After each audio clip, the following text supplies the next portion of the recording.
Welcome to today's Explainer. I am absolutely thrilled to have you here for what I promise is going to be a truly mind-bending lecture. Today, we're pointing our magnifying glass at a seemingly simple question. How do we actually know what we know? We go through our daily lives completely trusting our senses, trusting our memories, trusting the very ground beneath our feet. But what if that trust is entirely misplaced? What if everything you think you know is literally just an illusion?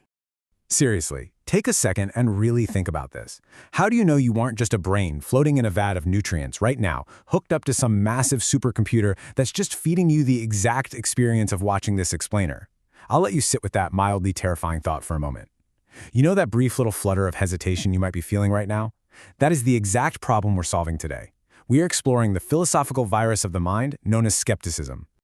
Okay, here's our game plan for today. First, we'll define exactly what philosophical skepticism is. Second, we'll dive into some of history's most mind-bending thought experiments. Third, we'll look at the strict logic of global doubt. Fourth, we'll see how philosophers actually fight back. And finally, we'll examine local skepticism when it comes to morality and religion. Let's get to it. All right, kicking things off with Section 1, what exactly is philosophical skepticism? Now, the absolute keyword here is justification. Philosophical skepticism isn't just about, being a generally suspicious person. It's the hardcore view that some or even all knowledge is literally impossible because we simply lack the ability to properly justify our beliefs. Think about it like this. You look out your window and you see a bird in a tree. You automatically assume there's a real physical bird sitting in a real physical tree in a world that exists totally independently of your own mind. But a skeptic jumps in and asks, wait, what's your actual justification for believing that world is really out there?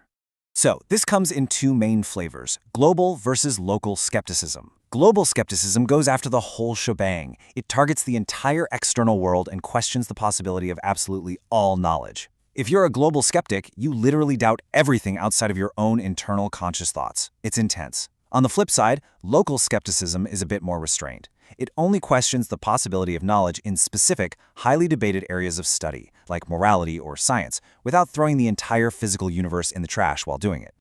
Moving right along to Section 2, mind-bending skeptical thought experiments. Get ready to test your own reality. We've got to start with this absolutely beautiful yet kind of unsettling quote from the ancient Chinese Taoist philosopher Zhuangzi. He wrote, "And someday there will be a great awakening when we know that this is all a great dream." Just think about the last nightmare you had. Why was it so utterly terrifying? Because while you were in it, you bought into it entirely. Your brain accepted the reality of that dream 100%.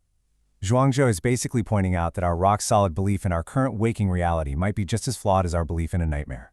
He actually proposed this super famous scenario. He said, imagine you're dreaming that you're a butterfly, just happily fluttering around some flowers. When you wake up, how can you actually prove whether you're a human who just woke from a butterfly dream, or a butterfly who just started dreaming they're a human? It sounds wild, but the takeaway is huge. If there is even a tiny, fractional chance that we're dreaming right now, then literally every single belief we currently hold about the outside world is false. And it's wild to see how this idea just snowballs over the centuries. We start with Zhuangzi's butterfly way back around 300 BCE. Fast forward to the 17th century, and René Descartes totally upgrades the nightmare with his evil demon argument. Imagine a supremely powerful demon whose only job is to trick you. It could feed your brain the exact sensory experience of eating the best sandwich of your life. The smell, the crunch, everything. But in reality, there's no sandwich. It's just a trick. Then hit the 20th century, and Hilary Putnam gives us the ultimate sci-fi upgrade, the brain in a vat. What if scientists secretly surgically removed your brain, dropped it in a nutrient vat, and hooked it up to a supercomputer to seamlessly simulate the life you're living right now? Your internal experience wouldn't change one bit. Okay, let's head into Section 3, the logic of global doubt. Time to move from the sci-fi thought experiments to some strict logical proofs.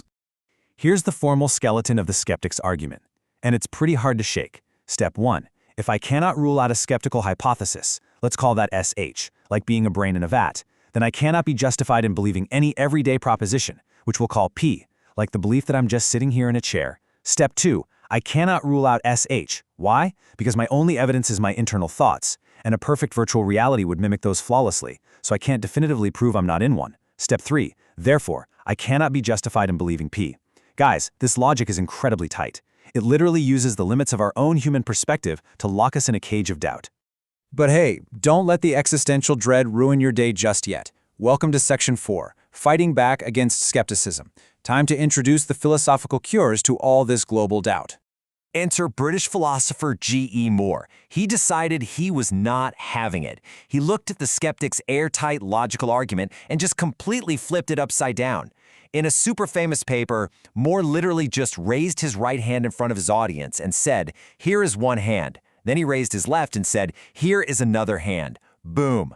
He argued that his basic common-sense belief in his physical hands is astronomically stronger and way more justified than some bizarre sci-fi hypothesis about vats or invisible demons. By stubbornly insisting he knows he has hands, he denies the skeptic's conclusion, which basically breaks their entire argument. Another fantastic cure for this is called contextualism. This is the idea that the level of confidence we need to actually justify a belief changes entirely based on our real-life context. Think about it like this. If a doctor is diagnosing a life-threatening illness, we demand absolute, rigorous certainty. The justification bar is sky high.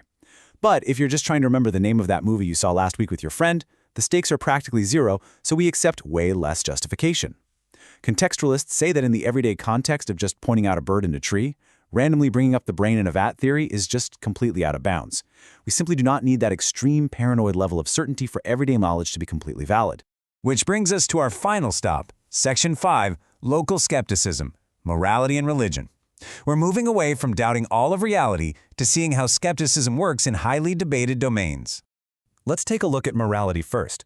The Scottish philosopher David Hume pointed out a huge issue when it comes to moral knowledge. Moral claims tell us what ought to be the case, right? Not what physically is the case. They're built entirely on values. So an ethicist comes along and says, we should help others because human well-being is inherently valuable. But then the local skeptic steps in and says, okay, prove it. Prove to me that well-being has a tangible physical or mathematical value. And we can't. We don't have biological sensors that measure moral value out in the physical world. Hume argued that no matter how accurately you describe the physical facts of a situation, you can never, ever logically derive a normative ought claim from it. Because we can't mathematically prove values, that seed of local skepticism takes root. And we see this exact same type of local skepticism popping up in religion too. Skeptics constantly point to the lack of undeniable physical evidence for God. But philosopher and devoted Catholic Blaise Pascal offered a really fascinating counterargument. He basically said, it is in lacking proofs that they do not lack sense. Pascal was arguing that if God is genuinely limitless, operating totally outside of space and time, then our tiny finite human brains are biologically incapable of fully comprehending or proving God exists anyway. So demanding strict scientific proof for a limitless being is actually what's irrational. From this angle, relying on faith, which is choosing to believe even with insufficient physical evidence, is actually the most sensible choice you can make when dealing with the divine. That brings us right to the end of our explainer today, leaving us with a pretty massive core tension to chew on.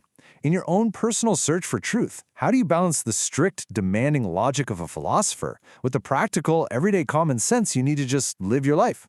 Are you going to demand absolute, perfect certainty for everything? Or are you willing to accept that sometimes being pretty sure you have hands is good enough? Thanks so much